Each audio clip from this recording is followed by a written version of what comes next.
Ako si Maria at ito ang aking kwento.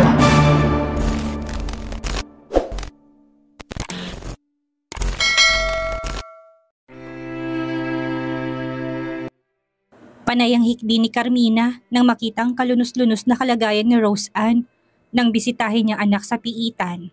Madumi ang damit nito, may pasa ang magkabilang braso at putok din ang labi. Isang linggo niyang hindi nakitang anak dahil ayaw itong ipakita sa kanya ng mga namamahala ng piitan. Ngayon lamang siya piniyagan, kaya naman hindi siya halos makapaniwala na ganun ang sinapit ng anak.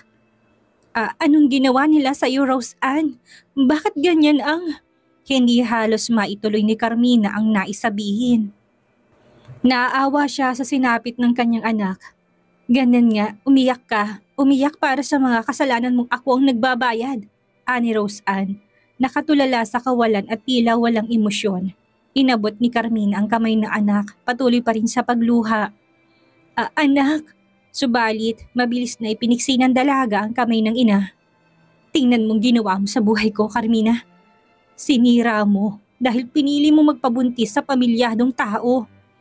Kung maaari lang mamili, hindi ikaw ang pipiliin kong ina. Dahil makasalanan ka, Carmina. Makasalanan ka. Sinira mong buhay ko. Sinira niyong dalawa ni Mauricio. Mga wala kayong kwenta. Wala kayong kwentang lahat. Singha ni Rose Ann sa ina. Tumayo na mula sa kinaupuan nito at mabilis na tinabig ang mga pagkain na dala ng ina at nakalapag sa mesa na nakapagitan sa mag-ina. Agad namang lumapit ang dalawang babaeng jail officer at sinubukang pigilan si Rose Ann. Subalit lalong nagwala ang dalaga at nagpatuloy sa pagpiglas. Rose Ann, si Carmina, tumayo na, hindi maintindihan kung anong gagawin sa anak. Kasalanan mo to, Carmina! Kasalanan mo to! Pahabol na sigaw ni Rose Ann habang hinihila ito ng mga jail officers pabalik sa loob ng piitan. Humagulgol na si Carmina, sinisisi ng sarili sa nangyari sa anak. Maya-maya pa, nilapitan siya ng warden at kinausap. Miss Alegre, tatapatin ko kayo. Mula nang dumating ditong anak niyo'y ganyan na siya. Sobrang agresibo at nananakit. Kaya naman inirekomenda namin siyang mapunta sa isang specialized institution para sa mga criminally insane. Ha? Criminally insane? Tarantang pag-uulit ni Carmina sa sinabi ng warden. Tumango ang warden.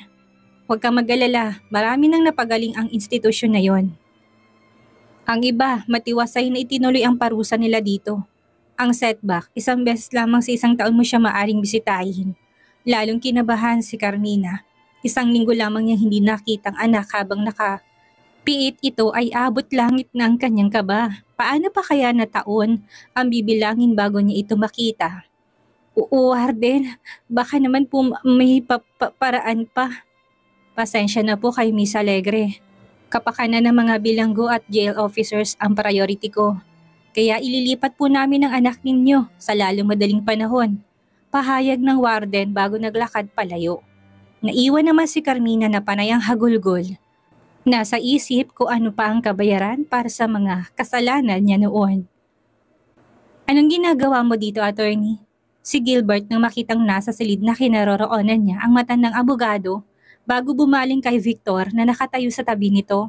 Agad na tumalim ang mga mata ng binata sa assistant. You, why are you here too? My instructions are clear. Doon ka sa Singapore, ako dito hanggang hindi ko nahahanap si Alexandra. Singhal ni Gilbert. Bago tumungga ng alak sa hawak nitong bote ng premium brandy. That's how his life has been lately. Nagpapakalunod sa alak hanggang siya'y makatulog. He's been sleep deprived since he was kicked out as president of BRC. Nag-alsa-balutan na rin siya sa opisina. The damn company can rot in hell for all he cares. Now all he cares about is just one thing, ang mahanap si Alexandra. Subalit kahit na anong gawin ng binata, hindi pa rin niya mahanap si Alexandra. He was always stuck into that never-ending loop of frustrations and regrets. Muling tumungga ng alak si Gilbert mula sa hawak na bote. Well, it's just 2 o'clock in the afternoon but he's more than ready to sleep. Because only when he sleep, does he find a little bit of peace in his chaotic life. Hindi umimik si Victor at kagad na nilapitan ng boss. bahagyang napasulyap sa dalawa pang walang laman na bote ng alak sa carpeted floor. Nang itawag sa kanya ni Skyler ang tungkol sa mga kinikilos ng boss, halos hindi siya makapaniwala. Kahit naman sa mga oras na yon, na naroon siya sa bahay ng amo sa Upper Heights Subdivision, sa study room kung saan naroon ang hindi pa tapos na obra ni Alexandra. Hindi pa rin niya lubos maisip na magkakaganon ang isang Gilbert Romualdez. His boss reeked in alcohol, unshaven, and doesn't seem to have taken a bath in a days. Sir, mabuti pa po siguro timplahan ko kayo ng kape, ani Victor nang malupo ang boss sa city. Marahang inabot ang bote ng alak mula dito, subalit marintong tumanggi. Pabayaan mo ko, Victor, kung ayaw mong tayo ang mag-away. Banta ni Gilbert sa assistant. Hindi mo pa sinasagot ang tanong ko. Bakit ka nandito? Sinong kasama ng mama? Si Skyler po ang pumalit sa akin sa Singapore, sir. Nagsama po siya ng 2 katulong mula sa mansyon. Ang sabi niya, mas kailangan mo raw po ako dito ngayon. Alanganing sagot ni Victor. Natawa si Gilbert. Anong pinagsasabi mo?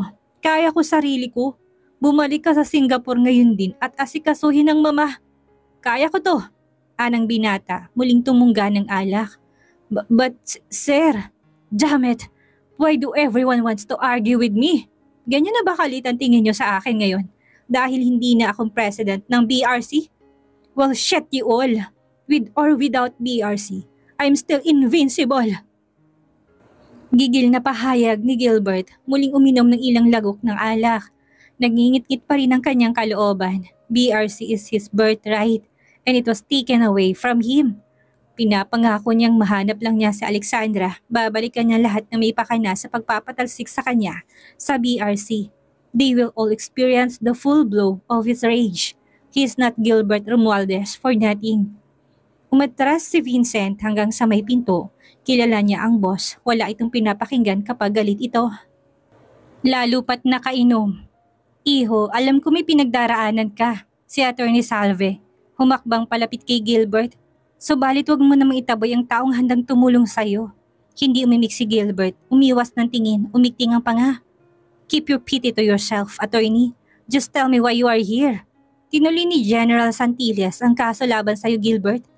Inabot ang isang folder. Sa binat at mabilis na binasa ang laman nun. Serious physical injury ang kaso niya. Natanggap ko ng affidavit ng general. Nag-submit na rin ng counter affidavit. Subalit tatapatin kita. Malakas ang ebidensya laban sa'yo, Gilbert. At, is that all? Puto ni Gilbert sa abogado. She's not ready to listen to nonsense.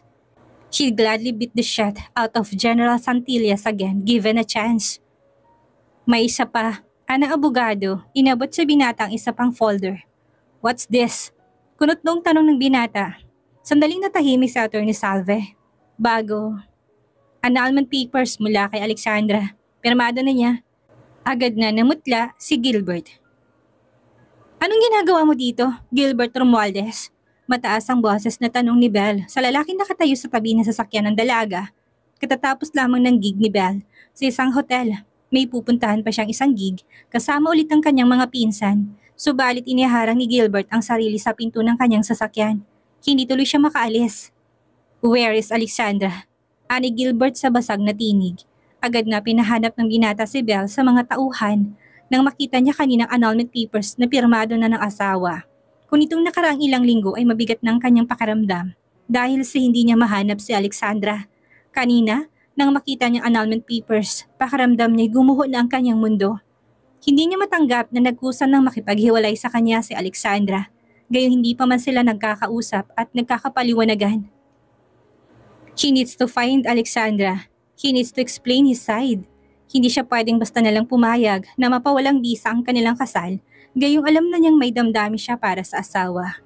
Call him a stupid and a fool, but it's true. He cares for his wife so much that when she had gone missing, it's as if his world was getting smaller every day and closing in on him, making him hard to breathe. Siguro yun ang kabayaran niya sa lahat ng mga kasalanan niya sa asawa. But he refused to give up in searching for his wife. Kaya naman lakas loob na niyang pinuntahan si Belle. Desperado na siyang mahanap si Alexandra. Napairap si Belle. hindi makapaniwala sa tanong ng lalaking walang puso na paulit-ulit na nanakit kay Alexandra. Bakit mo sa akin hinahanap ang asawa mo? Hindi ba ikaw ang asawa ni Alexandra? You're supposed to know everything about your wife. Mr. Romualdez, Annabel, puno ng sarkasmong pagkakabanggit sa pangalan ng lalaki. Nanlumo si Gilbert sa narinig. Alam niyang mahihirapan siyang makiusap kay Belle, subalit, please, hindi ko na alam kung saan siya hahanapin. So if you know where she is, or who took her, hindi ko pa rin sasabihin. Mabilis na putol ni Belle sa sanay sasabihin ni Gilbert. Naglakad palapit sa lalaki ng ilang taon na rin niyang kinamuhian dahil sa kalupitan nito sa kaibigan. Kahit na alam ko kung nasan si Alexandra, hindi ko pa rin sasabihin sa'yo, Gilbert. Hindi ba iniwan mo si Alexandra sa bahay niya na mag-isa? Hindi ba wala ka nang malagay siya sa bingit ng kamatayan dahil sa kagagawan niyang babae mong si Rose Ann? Hindi ba sabi mo hindi mo nakakausapin pa si Alexandra dahil sinungaling siya? Hindi ba noon pa man ayaw mo na kay Alexandra bilang asawa? Bakit ngayon hinahanap mo siya? Wala ka uling mapaglaruan dahil nakakulong na yung babae mo kaya gusto mo na ulit ng asawa? Or did you finally realize Alexandra's real worth as a person, as a wife, as your shit wife? Hindi umimik si Gilbert, confusion flashed through his eyes. Humalakak si Belle, puno ng sarkasmo. I do not pity you at all, Gilbert. Ngayon ang oras na itinakda ng langit na ikaw naman ang magdusa. Ito ng panahon para magbayad ka sa lahat ng pamamahiya, pagbabanta at pananakit mo kay Alexandra sa nakalipas na mga taon. Hinding-hindi mo mahahanap si Alexandra, Gilbert. She has moved on, while you will stay here always wondering what life you could had with her if you weren't a jerk and asshole, singhal ni Belle sa lalaki. Tinulak pa ito upang makasakay na siya sa kanyang kotse. But Gilbert didn't move. Nanatili ito sa kinatatayuan nito. Makailang ulit na sinubukang binatang magsalita subalit wala siyang mahagilap na mga salita sa kanyang isip. Jerk and an asshole. Maybe he really is that and more. Maybe the heavens is really punishing him now that he had learned that he cares deeply about Alexandra. Kusa na tong nilayo na tadhana sa kanya bilang kanyang parusa. And now he's at a losing end. Pwede ba umalis ka dyan? Sa pwesto mo, inaabala mo ko, Gilbert. Kahit na lumuhod ka pa sa harapan ko o lumuha ka ng dugo, hindi ko sasabihin sa'yo kung nasaan si Alexandra. Kaya umalis ka na. Umalis ka na, Gilbert. Gigil na sabi ni Belle. Pinagtutulak na ang lalaki na ayaw pa rin umalis sa pwesto nito. Belle, inaano ka niyan? Anong pamilyar na boss sa likuran ng dalaga. Agad na lumingon si Belle at nakita ang tatlo niyang mga pinsan. Napawa niyang kabandmates at kalalabas lang din sa hotel. Inaano ka niyan? Pag-uulit ni Bobby. May pagbabantang tinig. Ito ang pinakamatanda sa kanilang magpipinsan. Dati itong bouncer. Ito yung sinasabi ko sa inyong tarantadong asawa ni Alexandra. Ayaw malis eh. Hinahanap sa akin yung asawa niya. Gigil na sagot ni Belle. Inilang hakbang lang ni Bobby ang pagitan nila ng dalaga bago hinarap si Gilbert. Umalis ka na pare. Hindi hanapan na nawawalang asawa ang pinsan ko. Balita ko mayaman ka naman. Yung mga tauhan mo na lang ang utusan mo. Sige na, inaabala mo kami. Anang lalaki. Subalit hindi natinag si Gilbert. Alam niya kapag wala siyang nakuhang sagot mula kay Belle, that's already a dead end for him. Hindi ako aalis hanggat hindi ko nalalaman kung nasaan ang asawa ko. Please Belle, sabihin mo na. Agad na pumailan lang ang tili ni Belle nang biglang sinuntok ni Bobby si Gilbert. Sumadsad kaagad ang lalaki sa baldosa, hawak ang nasaktang panga. Tangna ka! Sinabi na nagmamadali kami eh. Gigil na sabi ni Bobby. 2 beses pa itong tinadyakan. Gilbert groaned and crawled into a ball. Agad namang umawat si Belle. Tama na Kuya Bob, umalis na lang tayo, sabi ng dalaga. Sananyasan ng 2 pang pinsan na akay na papunta sa sakyan si Bobby. Nagmadali na rin sumakay sa kanyang kotse si Belle. Leaving Gilbert on the pavement, nagkaroon siya ng konting awa kay Gilbert para kasi ibang taong Gilbert na nakausap niya. He really looked distraught. Not the high and mighty Gilbert she used to know. Nang bahagyang makalayong dalaga, nagdial siya ng number sa kanyang cellphone. Hello, bati ng pamilyar na tinig sa kabilang linya. Hello Sebastian, pinuntahan ako ni Gilbert. Hinahanap sa akin si Alexandra. Did you tell him? Hindi, kaya lang. Kaya lang ano? I don't know. He seemed to look sincere this time pero Ewan ko kung mamamalikmata lang ako. Parang kailangan talaga nilang mag-usap na dalawa. Kahit na hindi na personal. Through a phone call maybe? Marami na rin kasing nangyari lately. I don't know. Naguguluhang sabi ni Belle. Will you tell Alexandra? Sa kabilang linya ay hinayin ng tingin ni Sebastian si Alexandra na masaya nakipagkwentuhan sa kapatid nito. Pumailan lang din sa isip ang motto nilang abuelo. Once an enemy, always an enemy. Sebastian, sasabihin mo ba kay Alexandra na hinahanap siya ni Gilbert? Untag ni Belle sa binata. Nagtiimbagang si Sebastian. Of course, I'll tell her. He lied. Nasaan na yung papers na hinahanap ko, Karen? Kanina pa yun ah. What the hell's taking you so long to find that damn document? Gigil na singhal ni Gilbert sa kanyang sekretarya. Lalong nataranta si Karen. Mas binilisan ang paghahanap ng dokumentong hinihingi ng boss. Hindi gamay ng sekretarya ang filing scheme. Sa Digia Electronics lalo pa at nag-resign na si Miss Jenny, ang dating sekretary ng mga Digia. Subalit walang choice ang dalaga dahil mula ngayon doon ang opisina ng boss. Please, give me 5 more minutes, sir. Anang sekretarya, habang nakatuon pa rin ang mga mata sa paghahanap sa dokumento. Napakislot pang dalaga na magmura ang boss. Marahas na isinara ni Gilbert ang kanyang laptop. Bakit ba lagi na lang hindi magawa ng mga tauhan niya ang mga pinapagawa niya? He cannot believe he's surrounded with very inefficient people in the world. Gigil na nagsali ng alak sa crystal glass ang binata. That's the only friend that never fails him these days. Why he's been living a messed up life now. That's what he got for hurting his wife, for being stupid, for being a freaking fool. Gilbert downed the glass of brandy. Muli gumuhit ang pait nun sa kanyang lalamunan, subalit hindi kayang palisin nun ang hapdi sa kanyang dibdib sa pagkawala ni Alexandra. It's been over a month now since Alexandra has gone missing. Still no news, no trace where his wife had gone. At lalo pang wala rin siyang alam sa identity ng taong nagligtas at tumangay kay Alexandra. Even with all his money and riches, he still cannot find his wife. Tumingin si Gilbert sa portrait ng asawa sa dingding. It was a portrait of Alexandra when she was a teenager. Nahanap niya yon sa storage unit kung saan dinala ni Alexandra ang mga naisalbang gamit ng pamilya nito matapos masunog ang mansyon ng mga Digia. In the portrait, Alexandra was holding a bunch of lavenders in her hands. Her long brown hair was braided loosely as she drowns out everything in the background with her sweet smile. Pumikit ang binata, pilit na inalalang masasayang araw nila ng asawa.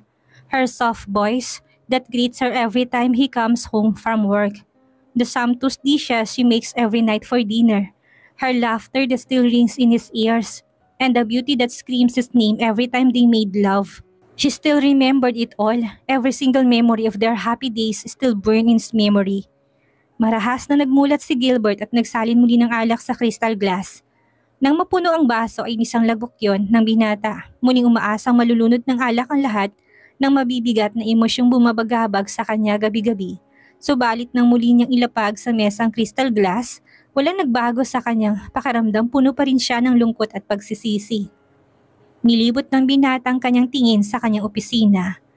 Pinabalik niya kay Victor ang dating ayos noon bago lisanin ni Alexandra. Akala niya may ibsan nun ng pangungulila sa asawa, subalit marahang katok sa nakabukas na pintong nagpabaling sa binata sa direksyon nun. Nakita niya roon si Victor, nakalipat na po sa bahay niya sa Singapore si Ma'am Sylvia. Kasama na niya ngayon ang 2 bagong nurses, sabi ni Skylar. Bukas daw po mag-umpisang therapy ni Ma'am. Balita ni Victor, seryoso. Tumango si Gilbert, marahang nagsali ng alak sa baso. If there's one thing that been keeping him hopeful during those times ay ang magandang recovery progress ng ina. Nakalabas na ito ngayon ng hospital at maaari nang simula ng therapy. 2 beses niyang binisitang ina mula nang magising to sa hospital. At kahit na nadudurog ang puso ng binata na kahit namulat ang ina ay tila hindi siya kilala. Umaasa pa rin si Gilbert na gagaling ito't babalik sa dati. His mother is all he has now. Kailangan niyang gawin ang lahat upang gumaling ang ina. Thank you, Victor. Tipid na, sabi ni Gilbert, muling tinungga ang laman ng alak ng basong hawak. Pagbaba ng binata sa baso, naroon pa rin si Victor, walang imik na nakatayo sa kanyang harapan. May kailangan ka pa, Victor? Kunot noong tanong ng binata sa assistant. Nasa labas po sina Attorney Smith at Attorney Salveser. They are here to discuss about your annulment with Ma'am Alexandra. Ani Victor. Tinatansya ang reaksyon ng boss sa kanyang binalita. Lately, nag-iingat din ang binata sa pakipag-usap sa boss. Dahil maging siya minsan ay hindi nakakaligtas sa galit nito. Nagbuga ng hininga si Gilbert, muling napuno ng galit ang dibdib. Bakit ba kasi pinipilit nilang gusto ng mga to sa kanya? Even if they beat the shit out of him, hindi siya pipirma sa annulment. Hindi niya pakakawalan si Alexandra hanggat hindi sila nakakapag-usap. Sir, buntag ni Victor sa boss nang mapansing tila nahulog na naman to sa malalim na pag-iisip. Nagbuga ng hininga si Gilbert. Let them in. Mariing utos nito, muling nagsali ng alak sa crystal glass. Hindi naglipat sandali, pumasok ng 2 abogado. Hindi pa man nakakaupo ang mga ito sa receiving chair. Aga nagsalitang binata. Gentlemen, the answer is still no. Aniya, muling dinala ang basa ng alak sa bibig. Pilit na ngumiti si Attorney Smith. Good morning to you too, Mr. Romualdez. Nahiyang sumulyap si Attorney Salve sa kasama nito. Bahagyang napailing. Gilbert, sinamahan ko na rito si Attorney Smith upang harapin mo siya. Hindi maganda na lagi mong tinataboy ang abogado ni Alexandra, iho. Alalahanin mong we are just representing our clients for any legal matters. Hindi kasama sa profesyon namin ang maitaboy o mabastos. Besides, magkakaibigan kami ng lolo mo, Gilbert. We would always look after your welfare. Umigting ang panga ng binata. I know what is best for me. Hindi ko hihiwalayan si Alexandra kahit na anong mangyari. Pangmamatigas ng binata. Iho, hindi na babalik si Alexandra, si Attorney Smith. Ibinili niya sa akin na siguraduhin kong pipirma ka sa annulment papers. Ayaw mo bang makahanap ng babaeng para talaga sa'yo at si Alexandra lang ang asawa ko. I'll say it before and I'll say it again. Hindi ako pipirma sa annulment. Marahas na putol ng binata sa abogado. Sasagot pa sana si Attorney Smith, subalit biglang bumukas ang pinto ng opisina ng binata. Niluwano ng isang babae na nakasuot ng tailored dress. Sa tansya ng binata ay hindi nalala yung edad nito sa kanyang ina.